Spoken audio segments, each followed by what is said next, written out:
추석 명절 잘 보내셨습니까? 지난주에 이어서 바른 교훈이라는 말씀으로 함께 묵상하겠습니다.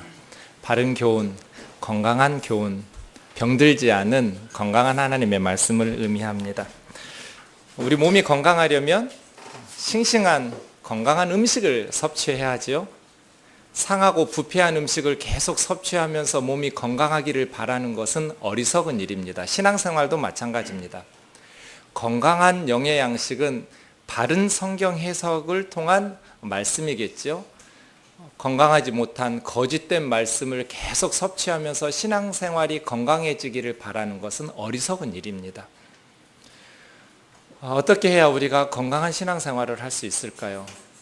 우리가 바른 교훈, 건강한 가르침에 대해서 알기 위해서는 거짓된 교훈, 바르지 못한 거짓 선생들의 교훈이 무엇인지를 아는 것이 도움이 되겠지요. 그래서 초대교회에 있었던 디도서에 나오는 거짓 선생들의 특징을 먼저 생각해 보면서 우리가 어떻게 해야 신앙생활을 건강하게 할 수 있을까? 우리 교회가 어떤 교회가 되어야 건강한 공동체가 될까를 함께 묵상해 보도록 하겠습니다. 거짓 선생들의 특징, 이 두 가지 특징은요, 지금 한국 교회를 부패하게 만든 가장 중요한 원인이기도 합니다. 하나는 1장 11절, 하나는 16절에 나와 있습니다. 교회가 왜 부패해지는지, 거짓 선생들은 어떤 특징을 가지고 있는지를 생각해 보겠습니다. 11절 먼저 같이 읽겠습니다. 시작. 그들의 입을 막을 것이라. 이런 자들이 더러운 이득을 취하려고 마땅하지 아니한 것을 가르쳐 가정들을 온통 무너뜨리는 도다. 거짓 선생들의 입을 막으라고 말씀하시면서 거짓 선생들의 특징이 뭐냐면 더러운 이득을 취하려고 마땅하지 않은 말들을 가르침으로써 가정들을 온통 무너뜨린다, 이렇게 말하고 있습니다. 교회가 왜 타락하고 거짓 선생들이 왜 나타납니까? 돈 때문입니다. 더러운 이득 때문이죠. 더러운 이득 때문에 교회가 부패해지고 더러운 이득 때문에 거짓 선생들이 마땅하지 않은 말을 가르치기 시작합니다. 하나님은 헌금을 많이 해야 더 많은 복을 주신다. 하나님은 많은 헌금을 바치는 성도들을 정말 사랑하시고 기뻐하신다. 그렇게 거짓 선생들이 더러운 이득 때문에 마땅하지 않은 말을 가르침으로써 나타난 결과는 가정들이 무너지는 것이죠. 성도들이 교회 다니기 시작하면서 헌금 때문에 가정 생활을 제대로 할 수가 없을 지경이에요. 너무나 버겁고 삶이 힘들어져 버렸어요. 거짓 선생들은 더러운 이득을 심중에 두고 마땅치 않은 말들을 가르칩니다. 한국 교회는 만모니즘에 굴복해 버렸다는 것이 저의 판단입니다. 목사님들이 이 더러운 이득 때문에 유혹을 받아요. 그래서 마땅치 않은 말씀들로 가르쳐요. 많이 드리면 하나님께서 더 사랑하시고 더 좋은 것으로 더 많이 주신다. 그래서 가정들이 힘겨울이만큼 헌금하게 해요. 갈등이 생기고 부부싸움이 일어나고 많은 믿지 않는 사람들에게 손가락질을 받지요. 이것을 바꿔 주어야 돼요. 우리는 예수님을 믿어서 하나님의 자녀 되었어요. 구원받았어요. 이것이 웬 은혜인지 웬 말인지 예수님을 믿고 하나님의 자녀 천국 백성이 되었어요. 이거보다 더 큰 복이 어디 있습니까? 우리 그리스도인들이 하나님의 자녀가 되었는데 이제 하나님의 하늘의 신령한 복을 제외하면 이 세상에서 더 누려야 될 복이 뭐가 있습니까? 하나님께서 복을 주신다고 해도 거절하면서 하나님 저 사람 주라고 해야 될 판인데 이 세상 사람들보다 더 부유하게 돼야 되고 더 잘 살아야 된다는 욕심을 가지고 있으니까 마땅치 않은 말들에 미혹을 당해서 거짓 선생들에게 자꾸 굴복해버리는 거예요. 더러운 이득 때문에 교회가 부패하게 되는 것이죠. 왜 거짓 선생들에게 성도들이 미혹을 당하고 넘어갑니까? 야고보서 1장 14절에서 16절에 정확하게 짚어놨습니다. 우리 같이 한번 읽어보겠습니다. 시작. 오직 각 사람이 시험을 받는 것은 자기 욕심에 끌려 미혹됨이니 욕심이 잉태한즉 죄를 낳고 죄가 장성한즉 사망을 낳느니라. 내 사랑하는 형제들아 속지 마라. 속지 마라. 그런데 왜 속아요? 교회 다니는 성도들이 왜 거짓 선생들에게 마땅치 않은 말에 속아서 넘어갈까요? 자기 욕심에 끌려 미혹을 받아요. 사랑하는 형제 자매 여러분, 세상 사람들보다 더 부유하게 살고자 하는 욕심으로부터 벗어나시기를 바랍니다. 그저 성실하게 사세요. 그래서 하나님께서 많이 주시면 선교와 구제하고 선한 일 많이 하면 되고, 조금 주시면 성실하게 살았는데도 조금밖에 안 주시면 조금만 하면 돼요. 바르게 살려고 하는 것, 하나님 앞에서 칭찬받을 수 있도록 사는 것이 복된 삶이지, 세상 사람들이 누리지 못하는 것 누리는 것이 성공한 인생은 아닙니다. 자기 욕심에 끌려서 미혹을 되니까 거짓 선생들의 이 더러운 이득을 가지고서 마땅치 않은 말을 가르치는 교훈에 자꾸 넘어가는 거예요.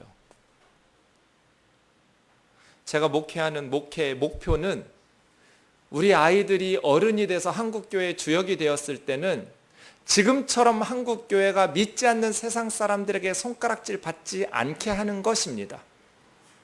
저는 교회를 다니면서 믿지 않는 세상 사람들의 질타 소리가 너무나 힘듭니다. 여러분도 그러리라고 믿습니다. 예수 믿는 우리들에게는 한국교회가 안 믿는 언론이나 세상 사람들로부터 듣기 싫은 소리, 책망을 받는 손가락질하는 것을 볼 때 참 가슴이 아픕니다. 우리는 그렇게 예수 믿었지만 우리 아이들이 한국교회의 어른이 되어서 주도적인 역할을 할 때쯤에는 믿지 않는 세상 사람들에게 한국교회가 칭찬받았으면 좋겠습니다. 그러려면 반드시 극복해야 될 것이 있습니다. 돈에 굴복하지 않는 목사들이 등장해야 되고, 돈에 굴복하지 않는 성도들이 등장해야 됩니다. 돈이 싫은 사람이 누가 있습니까? 언제나 더러운 이득을 속에 숨기는 목회자들에게 많은 성도들이 미혹되는 이유는 세상적인 물질에 대한 욕심들 때문에 그렇습니다. 이것을 꺾어낼 수 있어야 되고, 내 속에서 영적 싸움에서 이길 수 있어야 됩니다. 사랑하는 형제 자매 여러분, 저는 목회를 하면서 한계를 느낍니다. 제가 할 수 있는 일은 다 해봤는데 아직도 안 되는 것을 느낍니다. 고양이 앞에다가 생선을 두고 고양이를 쓰다듬어 주면서 착하지 먹으면 안 돼 하는 것은 어리석은 일입니다. 고양이 앞에서 생선을 치워버려야 돼요. 이것이 제도와 문화입니다. 아무리 목사님께서 선한 일에만 교회 돈을 사용한다 할지라도 어떤 제재도 받지 아니하고 교회 돈을 마음대로 쓸 수 있는 것 자체가 부패하고 타락한 것입니다. 공동체의 운명을 목사 개인의 영성에 의탁하면 안 됩니다. 이걸 제도적으로 문화적으로 바꾸어야 돼요. 교회에서 목사가 교회 재정과 예산에 일체 관여하지 못하도록 만들어야 돼요. 주례를 하든지 장례식 예배를 인도하든지 신방을 가든지 사적으로 돈 받지 못하도록 해야 돼요. 교회 돈 함부로 쓰지 못하게 해야 돼요. 지금 우리 교회 정관 개정팀에서 늘 모여가지고 회의를 하고 있습니다. 어떻게 우리 교회 정관을 수정해야 될 부분들이 있는가. 저는 이러한 것들을 정관에 담아라. 목사가 교회 재정에 마음대로 좌지우지하지 못하도록, 어떤 목사가, 제가 뜨인돌 교회를 떠나겠다는 말 아니에요. 젊으니까 아직도 20년은 남았어요. 그러나 내일 하나님이 불러가실지, 저는 종이니까 주인이 시키는 대로잖아요. 큰 교회로 갈 일은 없지만 선교지로 가라 하면 가야죠. 섬으로 들어가라 하면 가야죠. 종이 주인 시키는 대로잖아요. 뜨인돌 교회는 새로운 목회자 오겠죠, 언젠가는. 그러면 목사가 바뀌는 것에 따라서 공동체가 흔들려 버리면 안 돼요. 목사 개인의 영성에 의지하면 안 돼요. 이걸 정관에 담고 그 정관대로 교회가 운영되면서 자연스럽게 문화로 정착돼야 돼요. 다시는 목사들이 교회 돈 함부로 쓰면서 세상 사람들에게 손가락질 받고 돈 때문에 공동체가 흔들리는 시스템이 작동되어서는 안 되는 거예요. 정관을 바르게 만들고 돈 때문에 성도들이 가슴 아픈 일 생기지 않도록 교회 운영 시스템을 만들어야 돼요. 법만, 제도만 바꾸면 안 되죠. 성도들의 생각도 바뀌어야 돼요. 성도들의 의식이 달라져야 돼요. 목사는 그냥 한 사람일 뿐이에요. 목사가 여러분보다 더 잘 살아야 될 이유는 전혀 없어요. 그런데 좋은 것으로 떠받들면서 점점 목회자들을 타락시켜요. 교회가, 성도들이. 바꾸셔야 돼요. 두 번째, 거짓 선생들의 특징은 16절에 있습니다. 같이 읽겠습니다. 이건 더 심각한 문제입니다. 시작. 그들이 하나님을 시인하나 행위로는 부인하니 가증한 자요 복종하지 아니하는 자요 모든 선한 일을 버리는 자니라. 거짓 선생들은 하나님을 시인해요. 그런데 행위로는 부인해요. 믿음과 행위가 일치하지 않아요. 하나님을 시인한다, 이 표현의 번역에 문제가 있습니다. 원문에는 세 단어인데 번역하는 과정에서 한 단어를 빼버렸어요. 한글 성경은. 하나님을 시인한다, 그 다음에 원문에는 안다라는 동사가 있습니다. 그러니까 직역하면 하나님을 안다고 주장한다, 하나님을 안다고 강력하게 시인한다, 그런 뜻이에요. 거짓 선생들은 자기가 하나님을 더 잘 안다고 주장해요. 이것을 저는 교회의 계급화와 목사의 무당화 이렇게 불러요. 한국 교회가 성경에서 많이 벗어난 것이 직분 문화입니다. 집사보다는 안수 집사님들이, 안수 집사님들보다는 장로님들이, 장로님들보다는 목사님들이 하나님을 더 잘 안다고 생각해요. 믿음이 더 좋다고 생각해요. 성경에서는 이것이 주님의 교회를 섬기는 역할이었는데 이것이 믿음의 정도와 하나님을 더 잘 아는 서열로 변질돼 버렸어요. 이것을 부인할 사람은 아무도 없다고 저는 봅니다. 한국 교회가 계급화되었어요. 성경의 평등 정신을 상실해 버렸어요. 그래서 교회마다 문제가 생기기 시작했어요. 무당은 신을 자기가 독점하고 찾아오는 고객들을 위협하기도 하고 축복을 약속하기도 하면서 돈을 벌어요. 목사가 하나님을 독점하고 내가 하나님을 더 잘 안다, 이 거짓 선생들처럼 주장하면서 2000년 동안 사탄의 전략이 변한 게 하나도 없어요.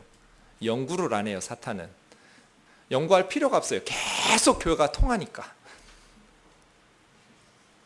신을 독점하고 하나님의 뜻을 말하면서 성도들이 무당 두려워하듯이, 무당 말 안 듣다가 재앙을 받을까 봐 두려워하듯이, 목사 말 안 들으면 우리 집에 재앙이 생길까 봐 두려워하면서, 뭐가 그렇게 두려우세요?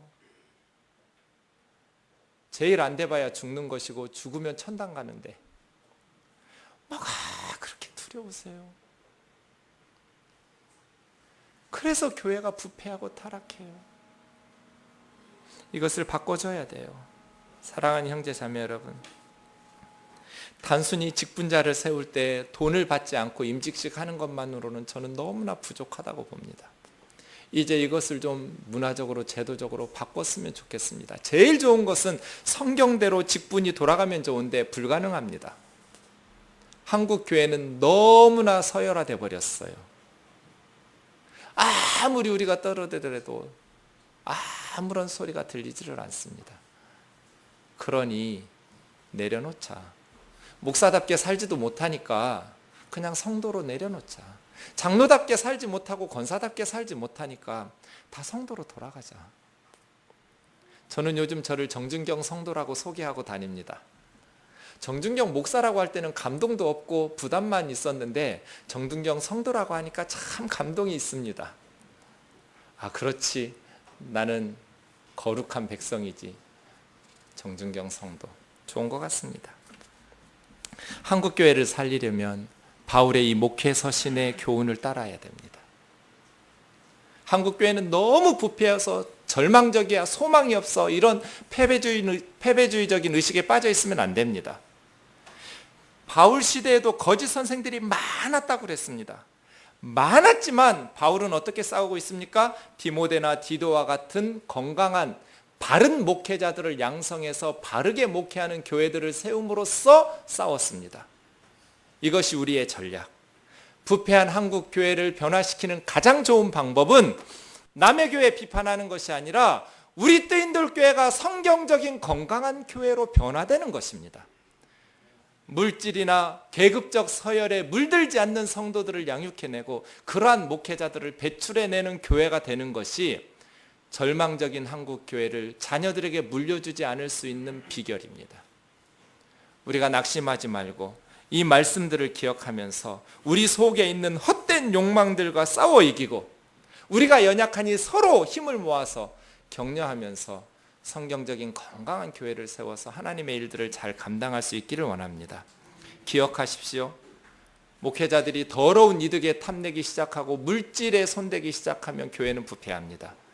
그리고 어떤 사람들이 기도를 많이 하는 사람이든지 성경을 많이 아는 사람이든지 직분이 높든지 자기가 하나님을 더 잘한다고 주장하면서 다른 성도들 위해 군림하려고 하면 교회는 반드시 부패하게 되어 있습니다.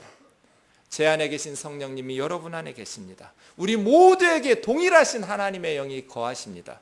그러므로 우리는 다 하나님의 백성으로 그저 하나님의 말씀에 순종하면서 주를 따르면 되는 것입니다. 제 노트북이 또 문제가 생겼습니다. 이제 건강한 바른 교훈에 대해서 생각해 보도록 하겠습니다. 바른 교훈은 믿음과 행위가 일치해야 됩니다. 거짓 선생들은 입으로는 하나님을 시인하지만 행위로는 부인하는 믿음과 행위가 불일치했습니다. 그러면 건강한 믿음, 건강한 신앙은 믿는 것과 행하는 것이 일치해야 되겠죠? 우리가 믿는 것의 핵심은 십자가입니다. 기독교 신앙의 핵심이 십자가지요.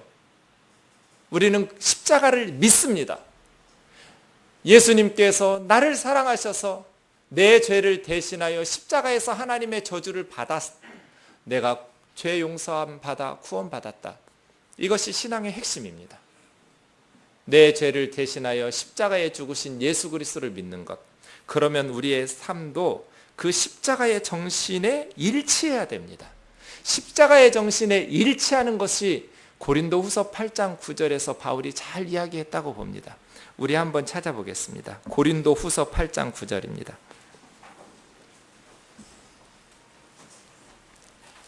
신약성경 294쪽에 있습니다.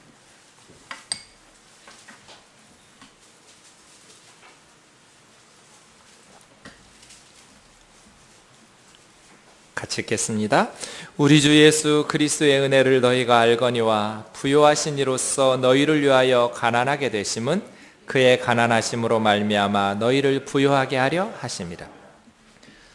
예수 그리스도의 은혜를 너희가 알거니와 부요하신 예수님이 가난한 우리 때문에 가난하게 되셔서 가난한 우리가 부요하게 된 것. 이것이 십자가 아닙니까? 십자가의 정신을 가지고 산다라는 것은 부요한 뜨인돌 교회가 가난한 사람들을 위해서 가난해짐으로써 가난한 그들을 부요하게 만들어주는 것. 이게 십자가를 실천하면서 사는 것입니다. 영적으로 우리는 예수님을 믿게 되었으니 가장 부요한 사람들이 되었습니다. 영적으로 가난한 사람들은 예수님을 모르는 사람들입니다. 그러니 우리가 선교하고 전도해서 예수 그리스도의 복음을 전하는 일에 힘써야 되죠.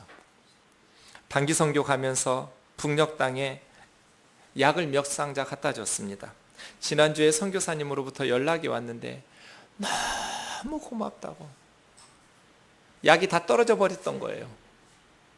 그 의사들이 발을 동동 구르고 있었는데 뜨인돌 교회에서 약을 많이 가져다 줘서 환자들을 먹일 수 있게 되어서 너무 고맙다고.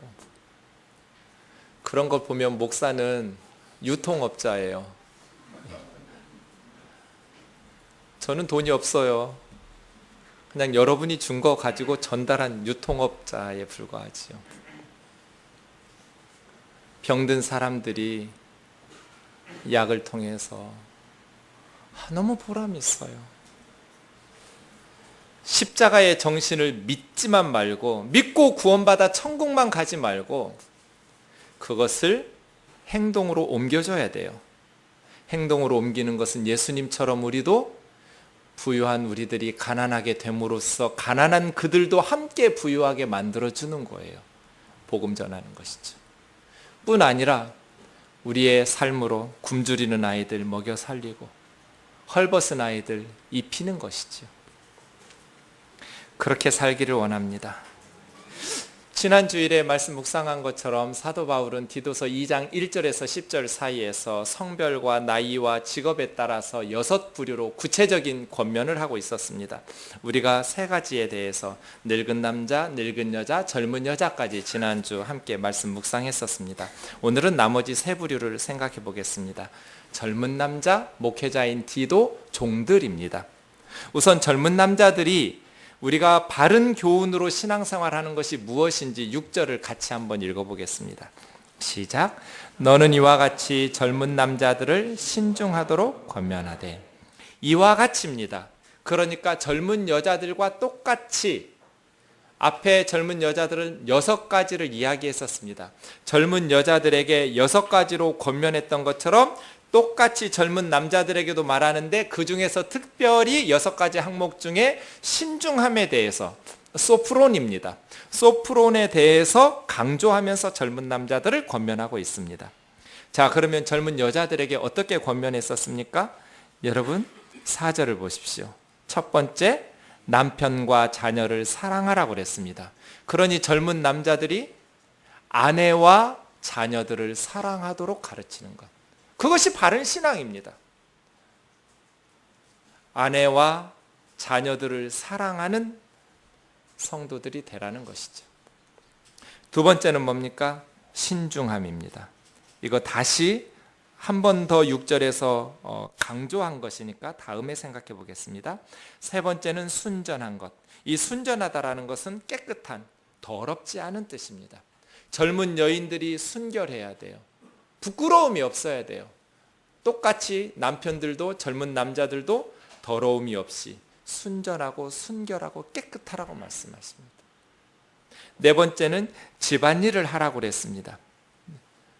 바삐 돌아다니면서 게으르게 집안은 돼지우질처럼 만들어 놓고 아이들 그렇게 키우지 말고 젊은 여인들이 집안일을 부지런하게 하면서 가정을 잘 돌보라고 한 것처럼 남자들도 마찬가지입니다.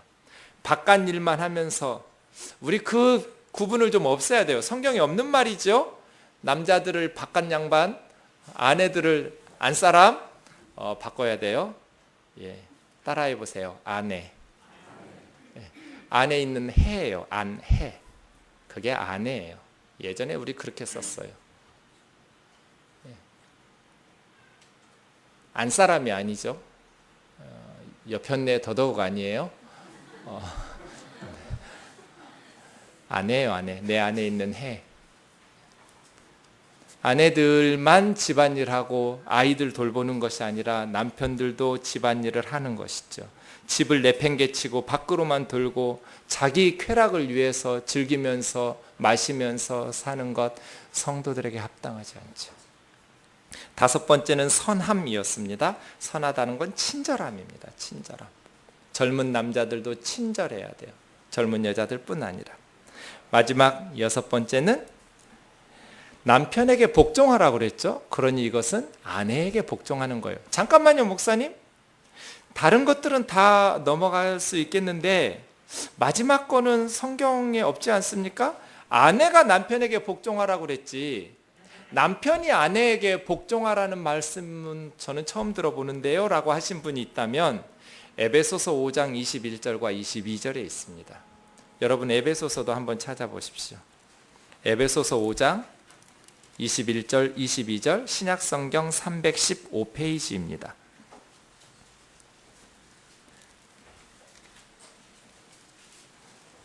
같이요. 시작. 그리스도를 경외함으로 피차 복종하라. 아내들이여 자기 남편에게 복종하기를 주께 하듯 하라. 그러니까 아내들에게 권면하기 전에 그리스도를 경외함으로 피차 복종하는 게 뭡니까? 서로 복종하는 것입니다. 그 후에 아내들, 남편들 이런 식으로 이어지고 있죠. 그러니 그리스도인 부부는 피차에 복종하는 거예요. 아내만 남편에게 복종하는 것이 아니라 남편도 아내에게 복종하라는 것, 그것이 성경의 가르침이에요.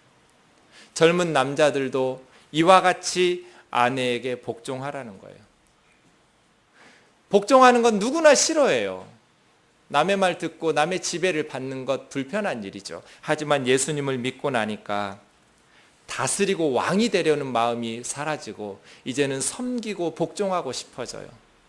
예수 믿는 젊은 남편들, 예수 믿는 젊은 아내들은 배우자에게 서로 복종했으면 좋겠어요. 한용운이 쓴 이 시와 같이 그렇습니다. 우리 배우자들을 생각하면서 한번 들어보세요. 한용운 선생님의 복종입니다. 남들은 자유를 사랑한다 하지만은 나는 복종을 좋아하여요. 자유를 모르는 것은 아니지만 당신에게는 복종만 하고 싶어요. 복종하고 싶은데 복종하는 것은 아름다운 자유보다도 달콤합니다. 그것이 나의 행복입니다. 그러나 당신이 나더러 다른 사람을 복종하라고 하면 그것만은 복종할 수가 없습니다. 다른 사람을 복종하려면 당신에게 복종할 수가 없는 까닭입니다. 남들은 자유를 사랑한다 하지만은 나는 복종을 좋아하여요. 다른 사람들은 초장에 잡아 이런 것들을 가르치지만 나는 당신에게 복종만 하고 싶어요. 복종하고 싶은데 복종하는 것은 아름다운 자유보다도 달콤합니다. 우리 부부 생활이 그랬으면 좋겠습니다. 아내가 남편을 너무 아끼고 사랑하는 거예요. 그래서 아내가 남편에게 복종하고 싶은 거예요.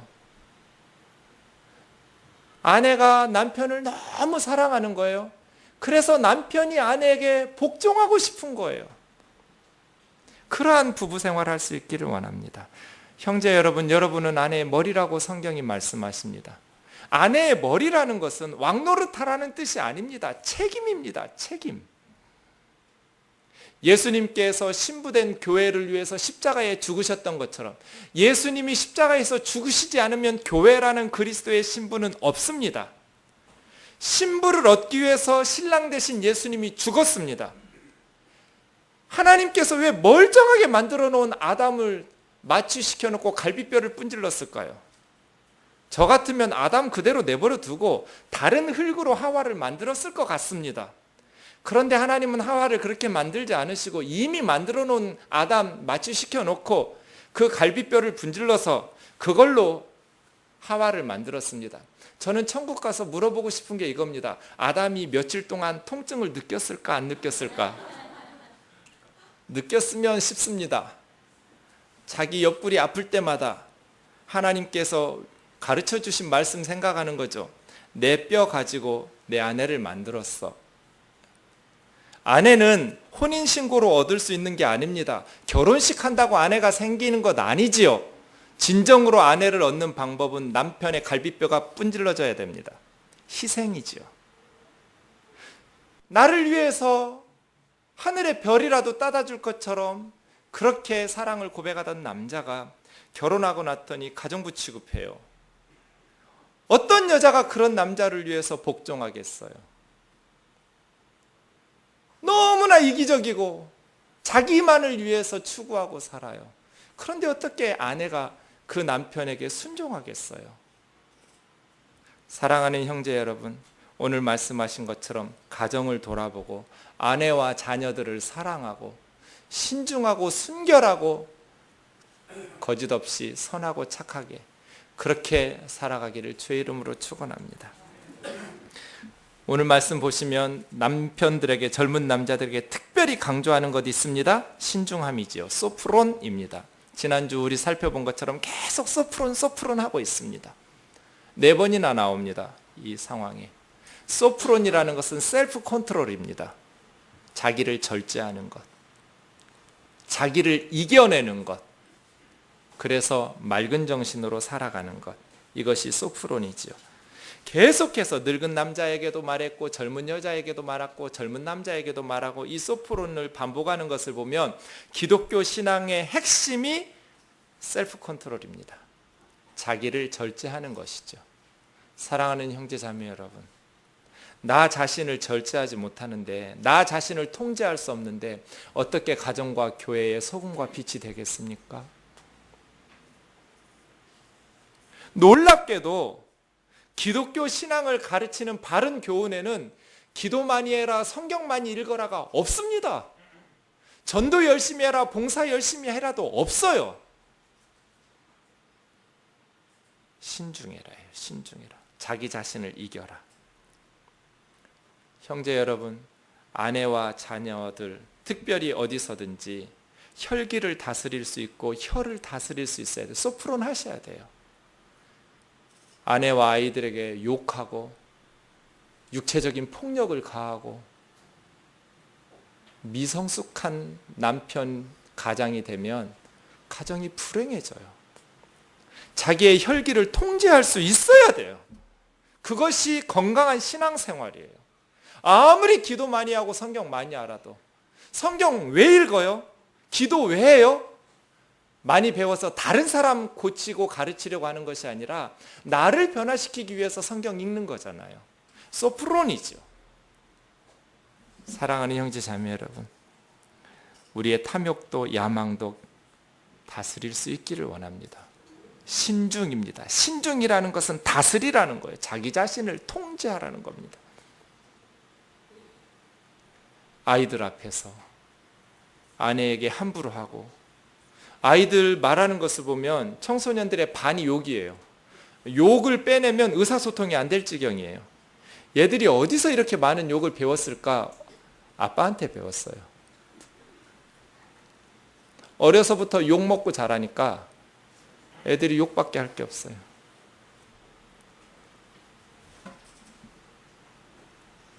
혈기를 다스리셔야 돼요. 소프론이에요, 소프론. 성경을 읽으면 내가 점점 컨트롤이 돼야 돼요. 기도를 하면 내가 점점 컨트롤해야 돼요. 다른 사람 가르치기 위해서, 잘난 척하기 위해서 성경 읽는 게 아니라 나 자신을 소프론하기 위해서 성경을 읽는 거죠. 그런데 설교 준비하기 위해서 성경 읽는 자신의 모습을 깨닫고 목회를 그만둔 목사를 우리는 알고 있어요. 나를 위해서 성경을 읽어야 되는데 남 가르치기 위해서 성경 읽고 있는 자기 자신이 너무 싫은 거예요. 그 중압감을 견디지 못해서 목사직을 그만뒀어요. 옳다고 봅니다. 성경을 읽습니까? 기도를 하십니까? 그러면 소프론해야 돼요. 나 자신을 제어할 수 있어야 돼요. 입을 단속할 수 있어야 되고, 분노를 다스릴 수 있어야 되고, 야망도, 특별히 젊은 남자들은 쾌락을 소프론 하실 수 있어야 돼요. 육체적인 욕망을 풀어놔 버리면 신앙도 무너지고 가정도 무너져요. 자기 절제가 컨트롤이 돼야 돼요. 우리 사회는 간음을 권하는 사회입니다. 젊은 남자들 그저 여자들과 함께 즐기도록 그런 문화입니다. 더러운 이득을 탐하는 사업가들에 의해서. 세상을 거슬러서 자기를 절제하고 신중할 수 있도록 권면해라. 이것이 우리에게 주는, 우리의 믿음과 행함이 일치하는 교훈이죠. 그래야 가정이 건강하게 유지됩니다. 그 다음 목회자입니다. 7절과 8절인데요. 목회자가 교회에서 가장 중요합니다. 그 사람이 중요해서가 아니라 맡은 역할이 중요해서 목회자가 중요한데, 우리 같이 한번 읽어보겠습니다. 시작.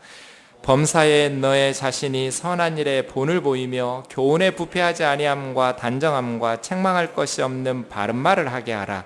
이는 대적하는 자로 하여금 부끄러워 우리를 악하다 할 것이 없게 하려 함이라. 디도에게 주고 있는 권면은 두 부류로 이루어져 있습니다. 하나는 범사의 모든 선한 일에 본이 될 것, 두 번째는 교훈, 가르침과 관련되어 있습니다.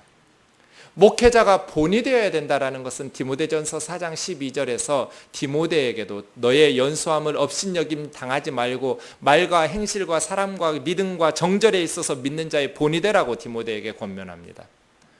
디도야 성도들의 본이 되라. 디모데야 믿는 자들의 본이 되어라. 목회자들인 본이 돼야죠. 설교는 입으로 하는 게 아닙니다. 설교는 귀로 듣는 게 아니에요. 설교는 눈으로 듣고 삶으로 하는 것이죠. 그것은 목회자뿐 아닙니다. 부모들도 마찬가지, 주일학교 선생님들도 마찬가지입니다. 언제 우리 아이들의 믿음이 생깁니까? 부모들의 신앙생활을 눈으로 보면서 믿음이 생깁니다. 틀림없습니다. 아무리 입으로 믿음 좋아야 된다, 믿음 좋아야 된다 100번 말해도 소용없습니다. 삶의 모습이 아이들 앞에서 흐트러져 버리면 바른 신앙생활 할 수가 없습니다. 아이들의 믿음 생기는 것, 부모들의 믿음을 보면서 배웁니다.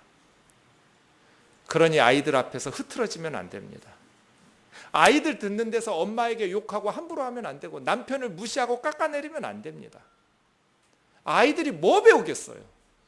아버지를 어떻게 존경할 수 있겠어요? 어머니를 어떻게 존중할 수 있겠어요? 아빠가 남편이 아내를 무시하니까 아이들도 엄마를 무시해요.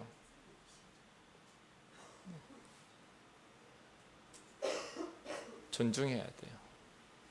그래서 본이 돼야 돼요. 인간은 모델과 본을 본받으면서 배우는 것 같아요. 목회자가 거짓말 슬금슬금하고 더러운 이득을 탐하고 교회가 아수라장이 되고 서로 싸워요. 싸우면 교회 안에서 자기들끼리나 싸우고 밖에 나갈 때는 안 싸운 것처럼 안 믿는 사람들 앞에서는 손잡고 억지로라도 웃으면서 다녀야 되는데 왜 교회 내에서 싸우다가 신문에 내요, 광고를 목사 나가라고? 너무 가슴 아파요. 교회 안에서 싸우는 것도 부끄러운 일인데 그 안에서 싸웠으면 그 안에서나 싸우지. 왜 안 믿는 사람들이 읽는 일간지에다가 목사 물러나라고 광고를 하냔 말이에요. 교회가 본이 되지 않으니 어떻게 이 세상에 소금과 빛의 역할을 감당할 수 있겠습니까? 주일학교 학생들에게 좋은 내용으로 가르치려고 하지 말고 내 자신이 좋은 그리스도인이 되어서 변화되려고 하면 돼요. 내가 좋은 아빠 되면 우리 아들은 좋은 아빠 될 거예요. 내가 좋은 엄마 되면 우리 딸은 좋은 엄마 될 거예요. 본이에요. 사람은 본받게 되어 있어요. 두 번째는 교훈에 대해서 세 가지를 말합니다. 부패하지 아니함, 단정함, 책망할 것 없는 바른 말. 이 부패하지 아니함은 압소리아라는 말인데요. 이 아라는 말이 반대말이에요. 부정접두어거든. No, not 그 말이에요. 소리아라는 말이 썩다라는 뜻. 그러니까 너는 가르칠 때, 설교할 때 썩은 것이 없어야 된다. 부패함이 없어야 된다는 뜻이에요. 압소리아예요. 이것은 말씀을 가르치고 전할 때 동기가 순수해야 된다는 뜻이에요. 설교자가 순수한 동기로 말씀을 선포해야 돼요. 거기에 불순한, 썩어 부패하고 냄새나는 부분들이 들어가면 안 되는 것이에요. 동기의 순수함이죠. 제가 신대원에 다닐 때 큰 교회 목사님이 와서 특강을 하셨습니다. 저도 아는 분이고 그래서 관심이 있어서 이름으로만 관심 있는 분이어서 특강을 2시간 동안 가서 들었는데 2시간 동안 이제 앞으로 목사가 될 후배 목회자들에게 선배 목사님이 가르쳐 주는 거예요. 어떻게 해야 교회가 성장할 수 있는가 2가지를 가르쳤어요. 첫째는 예배당 건물을 위치 좋은 곳에 특별히 주차장 신경 쓰면서 잘 지어야 된다. 두 번째는 설교를 잘해야 된다.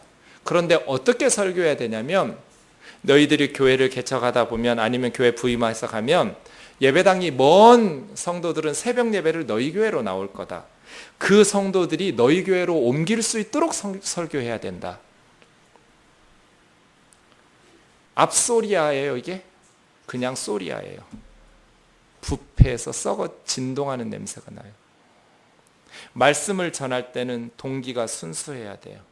그런 분 없으시겠지만 혹시 우리 교우들 중에 다른 교회 멀쩡하게 잘 다니고 있는 사람들 앞에서 뜨인돌교회 자랑하고 우리 교회로 옮기도록 하는 것, 그거 저주받을 짓이에요.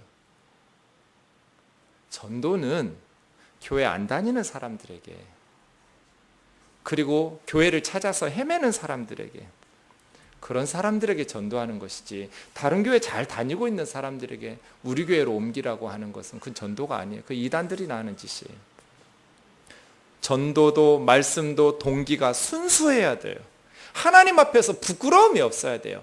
디도야, 네가 교훈할 때 말씀을 가르칠 때는 앞소리야 해야 된다.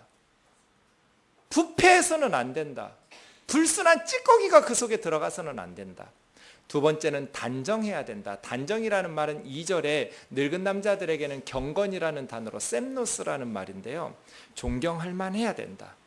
이것은 디모데전서 3장 8절에 정중하다, 3장 11절에서는 정숙하다, 그렇게 번역한 단어입니다. 설교하는 태도가 단정해야 된다는 거예요. 존경받을 만하게 말과 행실이 단정해야 돼요. 거룩하고 엄숙해야 돼요. 설교하고 성경 공부를 가르치면서 농담하듯이 익살스럽게 하는 것, 어떻게 그 전하는 내용이 중요한 내용인 줄을 알 수 있겠어요? 어떤 설교자들은 설교하면서 너무나 무례하게 설교하셔요. 욕을 하기도 해요. 그것은 카리스마가 아니에요. 성경이 뭐라고 우리에게 가르칩니까? 디도야, 너는 단정한 태도로 설교해라. 단정하지도 못한 제가 이런 설교하려니까 좀 찔립니다만은, 네. 성경적으로 그렇다는 뜻이죠. 하나님의 말씀을 전할 때는 단정해라. 예의 바르게, 정중하게, 말과 행실이 존경받을 만하게. 그 다음 세 번째는 내용입니다. 책망받을 것이 없는 바른 말. 이 바르다라는 말은 1절에 바른 교훈하고 똑같은 단어입니다. 건강한 말. 어떤 내용이 건강한 말일까요? 성경을 바르게 해석해서 설교하는 게 바른 말입니다. 그러니까 세 가지가 다 있어야 돼요. 말씀을 전하는 자는 동기가 순수해야 되고, 앞소리해야 되고, 태도가 단정해야 되고, 내용이 책망받을 것이 없는 바른 내용이어야 돼요. 이번 단기 선교 가면서 소망교회 부목사님과 함께 동행했습니다.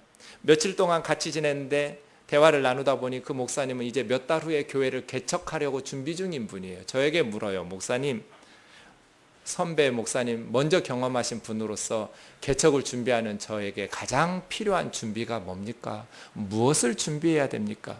여러분, 뭐라고 제가 대답했을 것 같습니까? 교회를 개척하려고 준비하는 목사님에게 가장 중요한 준비가 무엇일까요?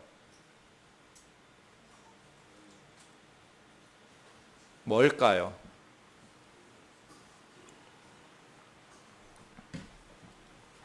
목사님 자신이 준비되는 겁니다. 예배당 건물도 아니고 재정도 아니고 사람들도 아니고 프로그램도 아니고 어떤 제도도 아닙니다. 성령님께서는 그런 제도와 프로그램에 임하는 것이 아닙니다. 사람에게 임하십니다. 그러니 목사님 자신이 제일 중요합니다. 다른 거 하지 말고 목사님 자신을 준비하도록 하십시오. 어떻게 준비해야 됩니까? 그래서 제가 여호수아 1장 8절 얘기를 해줬어요. 모세가 죽고 나서 여호수아가 너무 막막했을 때 하나님께서 여호수아에게 담대하라고 말씀하시면서 이 율법책을 주야로 묵상하여 내 입에서 떠나지 말게 하라. 이 하나님의 말씀을 네 입에서 떠나지 말게 해라. 밤낮으로 그것을 묵상해라. 그리고 거기에 써 있는 대로 다 지켜 행해라. 그러면 네가 형통할 것이고 네 길이 평탄하게 될 것이다. 목사님, 성경을 준비하십시오. 전 드라마를 잘 안 봅니다. 왜냐하면 한번 보기 시작하면 끝까지 다 봐야 되니까 그래요. 그래서 그걸 잘 컨트롤합니다. 드라마를 한 편 이상은 안 봅니다. 드라마를 보면 끝나고 나면 몇 달 동안 휴지기도 가집니다. 그러다가 드라마를 선정하는데 동시에 두 편은 안 봅니다. 한 편, 월화 드라마든 수목 드라마든 이렇게 봅니다. 그런데 주로 저는 의학 드라마를 봅니다. 그래서 지금은 굿 닥터를 봅니다. 무지 재밌습니다. 겁나 재밌어요. 의학 드라마를 보면 감동을 느껴요. 하얀 가운을 입은 의사들이 수술실에서 죽어가는 환자를 살리기 위해서 땀을 뻘뻘 흘려가면서 막 피를 튀겨가면서 사람들을 살려낼 때 너무나 기뻐요. 그때마다 기도가 절로 나와요. 의사 선생님들은 육신의 생명을 살리는 의사지만 나는 영혼을 다루고 있는 영혼의 의사가 아닌가. 의사 선생님이 아무리 환자들을 살려주고 싶어도 실력이 모자르면 죽여요. 그러면 칼을 든 살인마가 돼요. 목사가 아무리 성도들을 잘 섬기고 돌보고 싶어도 하나님의 말씀인 성경에 대한 실력이 없고 하나님의 말씀인 성경을 바르게 해석해내서 가르칠 줄을 모르면 영혼의 살인마들이 돼버려요. 제가 그 얘기를 해줬어요. 목사님, 다른 거 준비할 필요 없습니다. 목회하다 보면 반드시 그런 순간이 옵니다. 하나님께서 자꾸 사람들을 보내주시는데 그 사실 자체가 두려운 순간이 옵니다. 맡겨주신 사람들 1000명이든 10,000명이든 이게 중요하지 않죠. 세상 사람들은 그거 중요하게 주목하겠지만 예수님은 그런 걸로 목회를 판단하지 않을 겁니다. 5명이든 5,000명이든 하나님께서 맡겨주신 하나님의 양떼들을 잘 섬기면서 영적으로 건강하게 신앙생활할 수 있도록 섬기는 것, 그래야 주님 앞에 칭찬받지 않겠습니까? 그러려면 목사님이 반드시 필요한 것이 바른 말이 무엇인지 하나님의 말씀을 바르게 해석할 수 있어야 됩니다. 저는 그거 기초 닦는데 10년 걸렸습니다.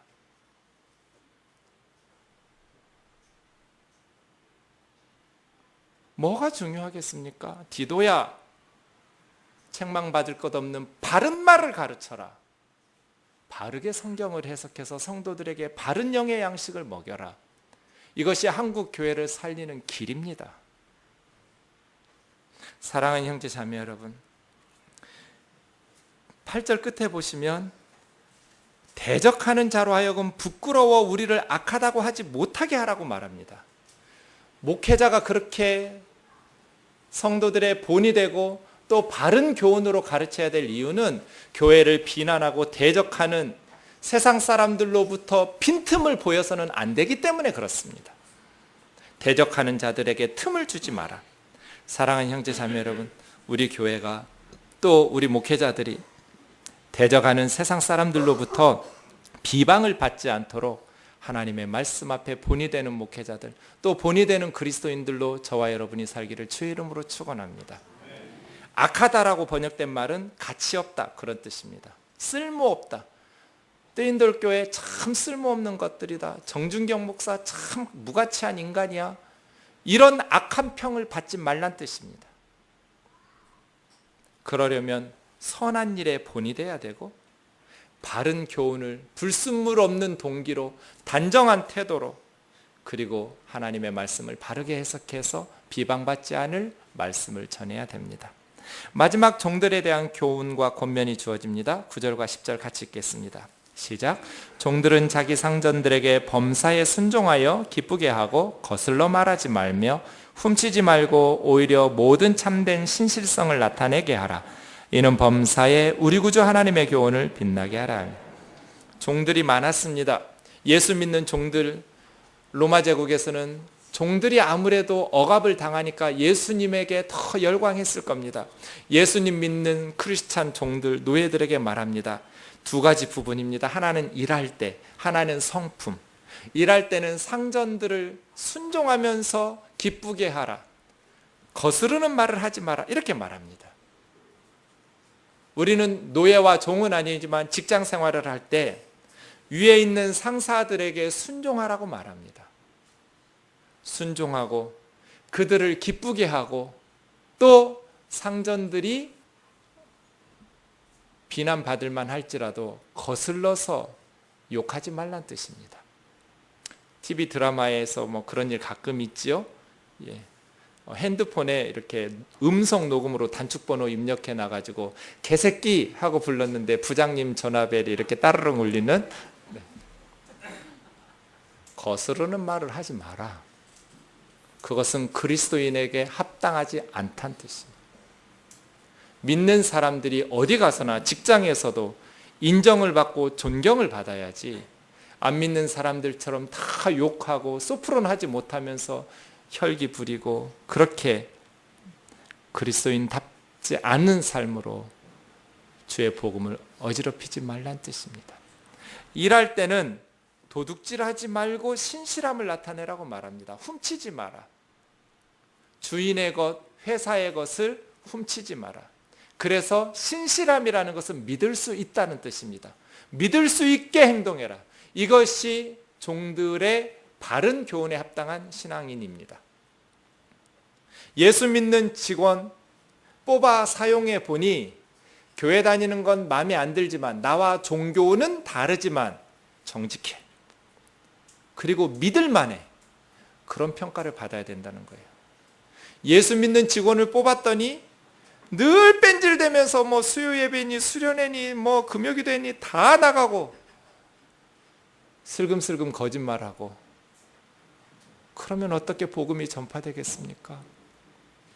사랑하는 형제자매 여러분, 저와 여러분은 어쩔 수 없이 세상에 나가면 하나님의 이름을 이마에 붙이고 삽니다. 우리가 잘하면 하나님이 칭찬받으시고, 우리가 잘못 살면 하나님이 욕먹습니다.